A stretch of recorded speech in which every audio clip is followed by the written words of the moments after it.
Rahayu, Rahayu, Rahayu. Salam Nusantara. Kesempatan ini saya akan membahas tentang Agomo Ageming Aji. Kalimat ini ada di Serat Wedatama, Sloka 1, baris terakhir. Serat Wedatama itu adalah karya Kanjeng Gusti Pangeran Adipati Haryo Sri Mangkunegoro IV. Serat ini sangat luar biasa sekali isinya, penuh dengan ajaran-ajaran spiritual yang luhur sekali jika kita kaji secara mendetail. Tetapi saya hanya ingin mengkaji satu kalimat saja, yaitu Agomo Ageming Aji. Nah, di sloka pertama Serat Wedatama itu ada satu rentetan bait yang bunyinya, ya ini saya bacakan: mingkar mingkuring angkoro, akarono karnan mardisiwi, sinawung resmining kidung, sinubo sinukarto, mreh kretarto pakartining ilmu luhung, kang tumrap neng tanah Jawa, Agomo Ageming Aji.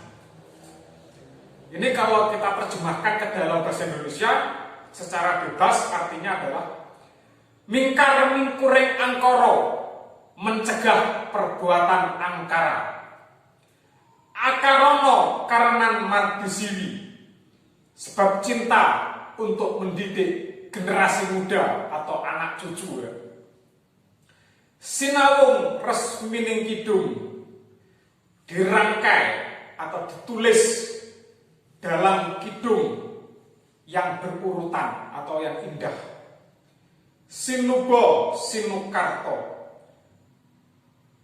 dengan kosakata atau diksi yang indah. Karena kalau sinubo itu susah, sinubo itu artinya memilih kata yang tepat, ya. Sinukarto itu yang bisa merasa di dalam jiwa, tapi kita terjemahkan begitu. Mreh kretarto pakartining ilmu luhung, supaya tercapai pakartining ilmu luhung, pakarti budi keilmuan yang sifatnya luhur, kang tumrap neng tanah Jawa, yang sudah ada di tanah Jawa ini, Agomo Ageming Aji. Agomo Ageming Aji nanti saya terjemahkan nanti berikutnya. Nah, di sloka yang pertama ini sebenarnya sudah ada satu makna yang sangat tersirat. Apa? Di baris pertama itu ada satu kalimat yang bunyinya mingkar mingkuring angkoro, mencegah perbuatan angkara. Bayangkan, mencegah perbuatan angkara. Bagaimana cara mencegah perbuatan angkara ini? Cara yang mencegahnya itu yang paling mudah adalah gunakan nalar Anda. Anda bisa berpikir, gunakan nalar Anda. Kalau Anda memukul orang, gunakan nalar Anda ya. Kira-kira orang yang Anda pukul itu sakit atau tidak? Ya. Untuk mengetahui orang yang Anda pukul itu sakit atau tidak, coba pukul kepala Anda sendiri. Sekuat-kuatnya. Ketika Anda memukul kepala Anda sendiri dan Anda merasa sakit, maka seperti itulah orang yang Anda pukul. Ketika Anda tahu rasanya dipukul itu sakit, maka Anda dengan nalar Anda tentu tidak akan memukul orang. Contoh lain, ya. Kalau barang Anda dicuri orang, pasti Anda akan bingung, Anda akan sedih, Anda akan frustasi. Ketika Anda sedih, ketika barang Anda dicuri orang, kira-kira Anda mau korupsi enggak? Orang yang melakukan perbuatan angkara karena dia tidak mau berpikir secara mendalam menggunakan nalarnya. Dia hanya menggunakan egonya. Saya pengen kaya, saya pengen ini, pengen itu. Sehingga apa? Dia korupsi, dia mencuri, dia merampok, seterusnya. Kenapa demikian? Karena dia sudah kehilangan nalar berpikirnya, dia sudah kehilangan kewarasannya. Makanya banyak orang yang bertitel tinggi, dia menjadi pejabat tapi korupsi. Orang yang bertitel tinggi tidak ada jaminannya dia bisa menggunakan nalarnya dengan baik. Hati-hati. Sebaliknya, terkadang banyak orang yang berpendidikan rendah, cuma SD, tetapi dia menggunakan nalarnya dengan baik, maka dia bisa menjadi orang yang baik. Nah, di baris pertama Sloka 1 Serat Wedatama itu ada ungkapan mingkar mingkuring angkor, mencegah angkara murka. Nah, ini harus kita pahami. Nah, tadi itu ya, bagaimana cara mencegah itu yang paling sederhana, gunakan nalar Anda.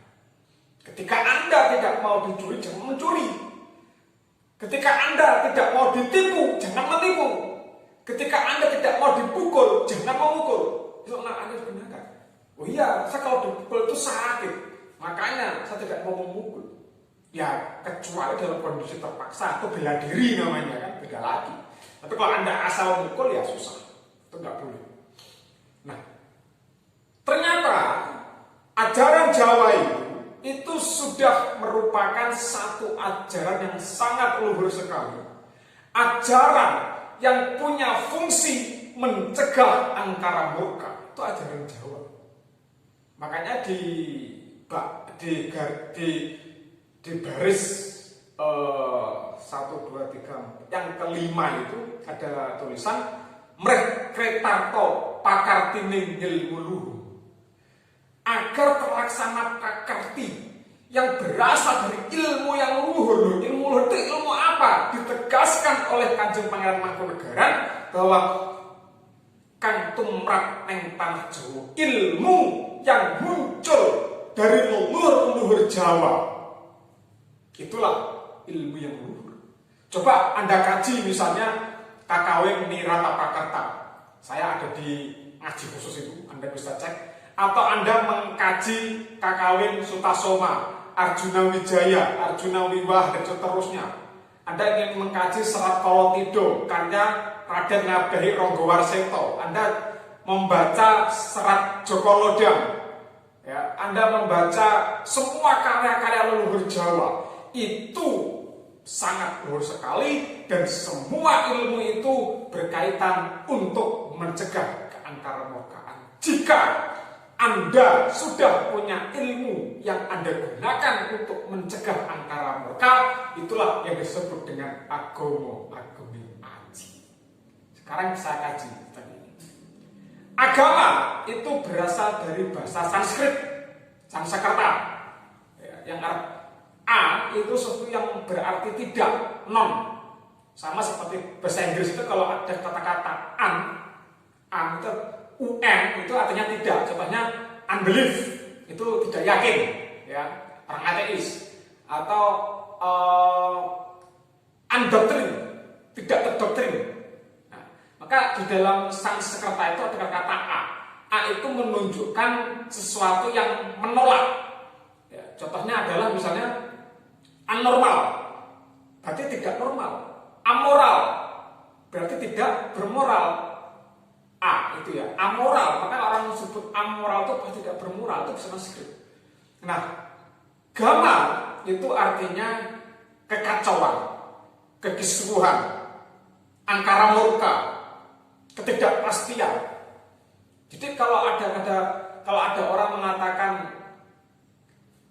ingsun iku gomo, maka artinya saya dalam kondisi kacau.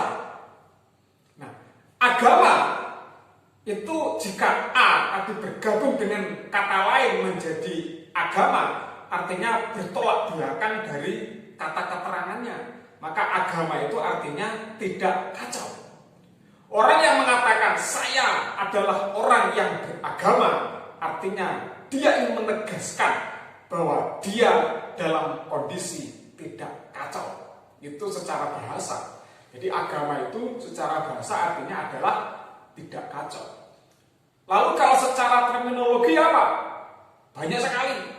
William James itu salah satu tokoh psikologi pragmatis Amerika mengatakan bahwa agama itu adalah semua tindakan yang berkaitan dengan spiritualitas. Kalau Anda membaca buku The Varieties of Experience Religious-nya William James, Anda menemukan itu. Jadi bagi William James itu adalah semua tindakan yang berkaitan dengan spirit. Spirit itu bukan sekedar roh, tetapi berkaitan dengan penjiwaan. Saya kalau meditasi tenang, itu spirit. Ya. Saya membaca buku tenang, itu spirit. Saya menonton televisi, ada demo dan sebagainya, kok memunculkan kegalauan, itu spirit. Nah, jadi agama itu berkaitan dengan tindakan-tindakan yang mengarah kepada spiritualitas. Itu kata William James. Kalau kita membaca miliknya misalnya tokoh-tokoh lain, contohnya adalah misalnya di dalam karyanya Pak Sidi Ghazalba itu dijelaskan bahwa agama itu berkaitan dengan ritualistik, perbuatan-perbuatan yang sifatnya memuji Tuhan. Ya, bisa juga. Itu agama.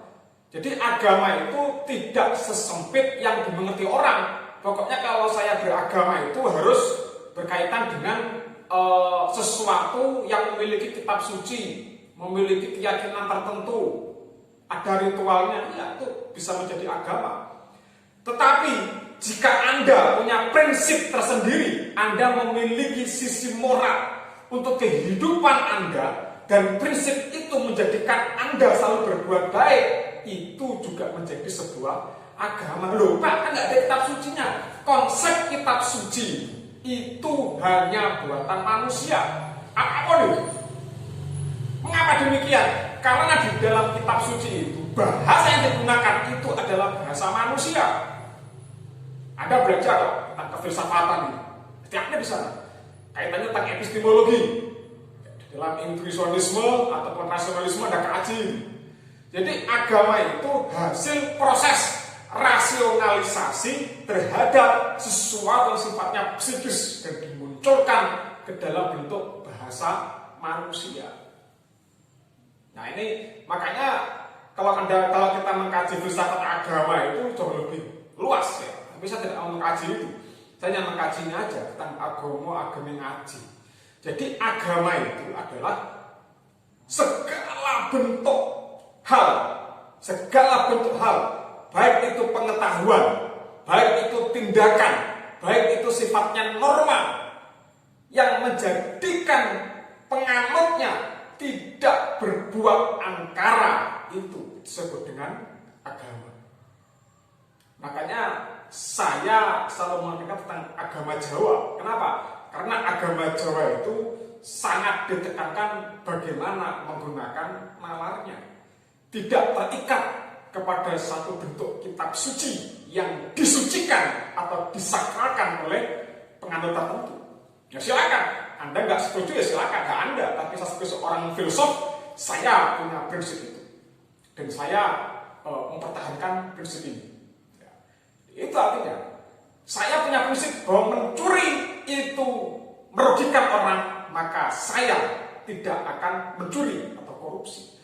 Memukul itu menyakitkan orang, maka saya tidak akan memukul dalam kondisi yang sewenang-wenang. Ketika saya punya prinsip seperti itu sudah menjadi satu agama. Manusia dianugerahi oleh Yang Midi itu adalah nalar. Maka gunakanlah nalarmu untuk beragama. Sehingga apa? Hidup Anda tidak membuat keangkaraan. Ini agama. Yang kedua, agemin. Agemin. Dalam budaya Jawa itu ada yang namanya ageman. Agem itu dipegang ya, agem. Kita sering menyempitkan makna ageman itu hanya kepada yang sifatnya kapusakan, senjata, keris, tombak, atau apapun. Sebenarnya apa sih fungsi ageman itu? Fungsi ageman itu menjadi sesuatu yang melindungi diri. Itu namanya ageman. Orang punya pusaka itu tujuannya melindungi diri dari yang sifatnya negatif, untuk bela diri, ya, untuk diserang orang menggunakan ilmu-ilmu hitam. Maka dengan pusaka itu diharapkan dia terlindungi. Mantra itu bisa menjadi sebuah ageman. Misalnya kalau kita setiap hari rajin membaca mantra Gayatri, ya, Om Bhurvasvaha Tatsavitur Vareniyam Barhode Vasyadi Mahi Diyo Yona Prachodayat. Kalau kita rajin membaca mantra Gayatri tiap hari, maka diri kita akan terlindung dari kenegatifan. Nah, mantra seperti itu juga menjadi sebuah ageman. Kita berpakaian, memakai pakaian seperti ini, tujuannya apa? Tujuannya melindungi diri dari debu, dari panas, dari dingin, dari apapun, sehingga tubuh kita tetap terjaga, baik kebersihannya ataupun dari rasa yang tidak cocok dengan tubuh kita, yang sensitif. Kalau kena sinar matahari, kulit kita akan merespon panas. Kalau kita pakai baju, maka akan terlindungi. Itu ageman juga. Nah, di dalam hidup ini kita harus punya pedoman. Pedoman itu yang tujuannya supaya kita mendapatkan perlindungan secara baik dari apa? Dari yang sifatnya negatif. Dan itulah fungsi dari agama. Agama itu menjadi ageman. Kenapa? Kalau kita betul-betul menjalankan prinsip-prinsip agama yang baik, ya seperti tadi saya contohkan, tidak muncul seterusnya, maka itu akan melindungi diri kita. Jika semua orang punya pandangan seperti ini, maka kehidupan manusia itu pasti baik. Kalau orang sudah mendahulukan egonya, orang sudah mendahulukan hasrat kebinatangannya, disitulah keangkaraan muncul. Nah, untuk mencegah angkara, maka agama yang kita yakini membawa kebaikan itu harus kita praktekkan agar keangkaran murkaan itu tidak terjadi. Itulah ageman.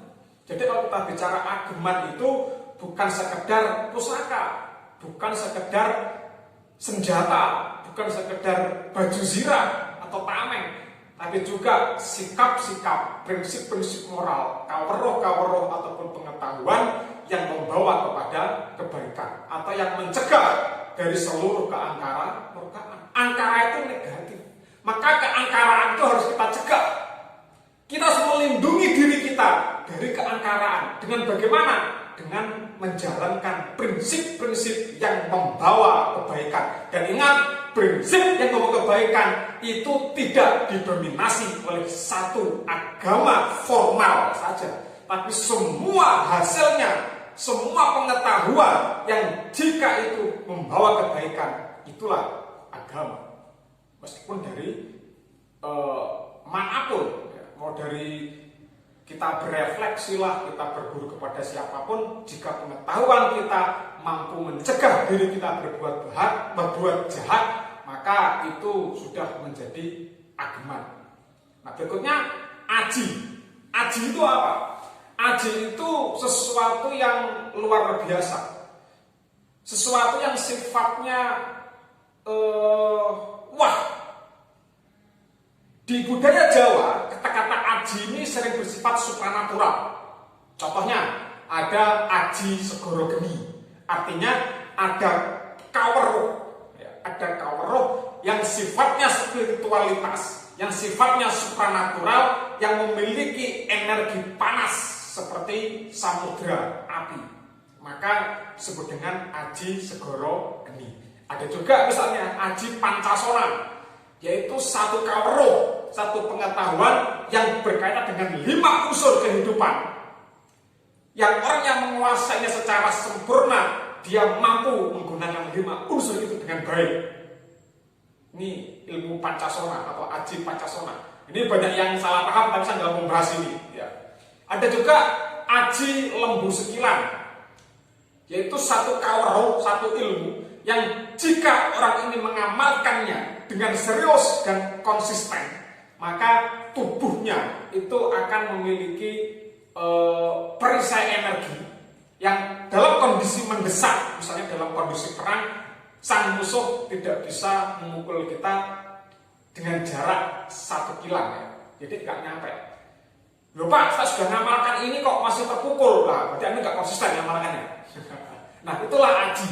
Jadi aji itu sesuatu yang luar biasa, sesuatu yang wah, sesuatu yang sangat besar, yang baik sifatnya supranatural ataupun spiritual, itu aji. Bagaimana kita menerjemahkan agama-agama aji yang ada dalam serat Wedatama? Nah, sekarang begini. Setelah kita mengetahui artinya, agama tadi artinya tidak kacau, ageming itu adalah sesuatu yang melindungi diri kita dari yang sensitif atau tidak baik, dan aji adalah hal yang luar biasa, maka agama-agama aji itu artinya pengetahuan atau kaweruh yang kita jadikan agama itu harus betul-betul memiliki yang luar biasa, harus memiliki hal yang sangat spiritual, yang sangat supranatural, yang akan membawa kepada kebaikan dalam kehidupan ini. Konsep Jawa adalah Hamemayu Hayuning Bawono, memperindah alam semesta yang indah. Ini adalah ajaran Jawa, bisa menjadi sebuah agama. Kita tidak membuang sampah sembarangan. Itu adalah pengetahuan yang sangat luar biasa yang bisa mencegah keangkara murkaan. Kepada siapa? Angkara murka kepada alam. Kalau kita membuang sampah sampai menumpuk, maka menimbulkan penyakit dan otomatis menjadi polusi. Ketika polusi, kita yang akan rugi. Tapi kalau kita tidak membuang sampah sembarangan, kita buang di tempat yang khusus, lalu kita bakar dengan baik, sehingga tidak menimbulkan pencemaran yang berlebihan, maka kita sudah melakukan perbuatan yang sifatnya agama. Lalu ada protes, Pak. Orang agama-agama yang masa dirinya besar, agama-agama yang memiliki pengikut besar, bukankah agama itu punya kitab suci? Siapa yang mengharuskan? Bukankah agama itu harus punya nabi? Siapa yang mengharuskan? Semua manusia itu sama, karena semua manusia dianugerahi yang widi berupa nalar dan berupa jiwa. Jika kita menggunakan nalar dan jiwa dengan baik, secara seimbang, kita akan menghasilkan pengetahuan yang bertujuan untuk mencegah angkara murka. Itulah agama aji. Maka di dalam pembelajaran kefilsafatan itu kita harus open-minded, terbuka.